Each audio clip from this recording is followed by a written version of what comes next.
Muhammad Rasulullah. Ọ̀sá àfá kan láyé lónìí márùn gbogbo ẹnu mi sọ bibinti safatayhi wa bimili ilfam. Mo sọ pẹ̀lú gbogbo ahọ́n gbogbo àfá tí ń bẹ láyé lónìí tí ń lo ayé ètò ní lọ́wọ́. Ọ̀sá àfá àwọn tó lè kú tí ó ní irú ọmọ mùdírù wọn ẹyọ kan tọ́lọ́run fi ṣe rọ́mùsù náà nù ni. Irú Baba Lágége yìí ó ti síbi ẹ̀ irú ọmọ bí wọn ò lè wáyé fún gbogbo àfá wọn. Lọ́dọ̀ wọ́n pè nírọ́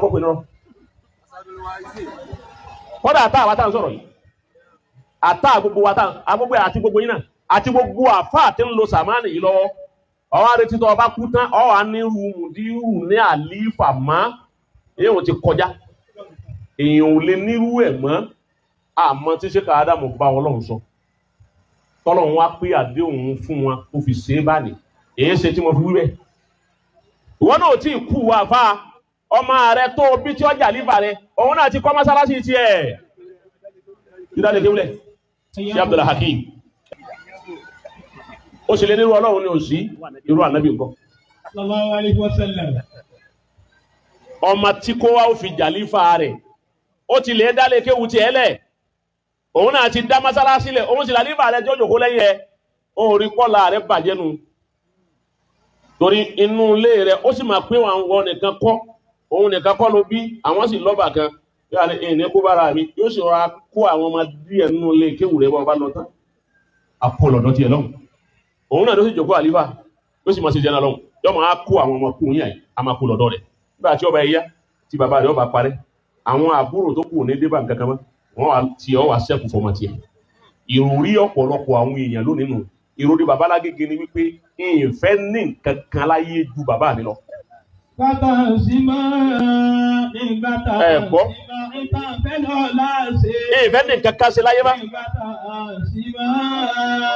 Bàbá ní tí n bá ní ń dá tèmi lẹ̀ mo fẹ́ bá ti bàbá mi jẹ́nu ni torí kò sí mi wọ́n ti kọ́ ọmọ kéwú ọ̀dọ̀ mi ní màsárì rẹ̀ mùdírù ní tí òde ń dálé kéwú lẹ̀ tí òde ń dájà máa tèmi lẹ̀ ni wípé ibi mo dé lónìí ayé ti fẹ́ràn mi kọjá kí n kú ní Markaz mo búra pẹ̀lú ọba tó ní Kaaba bí Baba Lágége pàlẹ́ yásù bìlà Ọlọ́run ò ní jẹ́ ó ṣẹlẹ̀ Ọlọ́run ò ní jẹ́ ó ṣẹlẹ̀ Ọlọ́run ò ní jẹ́ ó ṣẹlẹ̀ bí bàbá bá ní tọ̀mọ́ kú Markaz lónìí kọ́kàn sọ lórí méjì àpẹ èèyàn mo ti dálé kéwù kan lẹ̀ síbi báyìí ọkùnrin yàn yìí lónìí nígbà tó bá di ní ọ̀la èèyàn Lágége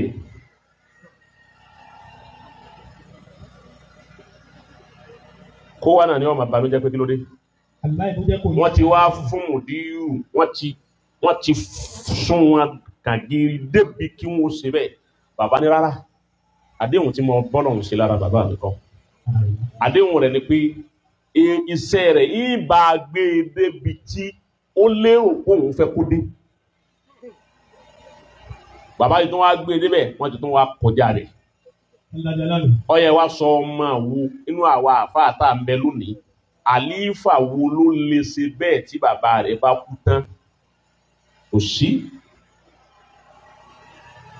Ọlọ́run kọ́ wọlé àyíwọn náà tẹ́ ẹ sì nífẹ̀ẹ́ wọn Ọlọ́run ó jẹ́ bàbá ọjẹ́ jàkálẹ̀ Allahumma àmín. ọ̀tá pọ̀ fún Baba Lágége púpọ̀ àwọn ọ̀tá pọ̀ gan kọ́dà jojúmọ́ báwọn followers ti lékún àwọn ọ̀tá náà ṣe lékún àmọ́ tọ́lọ̀ mi wá ṣe dáadáa fún wọn ni wípé ní Baba Lágége gbogbo ọ̀tá Baba Lágége inú followers wọn wà. Masha Allah. Sẹ́ni ọ̀tá méjì lọ̀tá wò ọ̀tá kan bẹ tí ìfẹ́ wúyàn ẹgbẹ́ pé kí ni mi ìfẹ́ wò àwọn ọ̀tá Baba Lágége karama tọ́lọ̀ sí bàbá rẹ̀ pé gbogbo àwọn ọ̀tá wọn wọ́n tún wo láì fún wọn.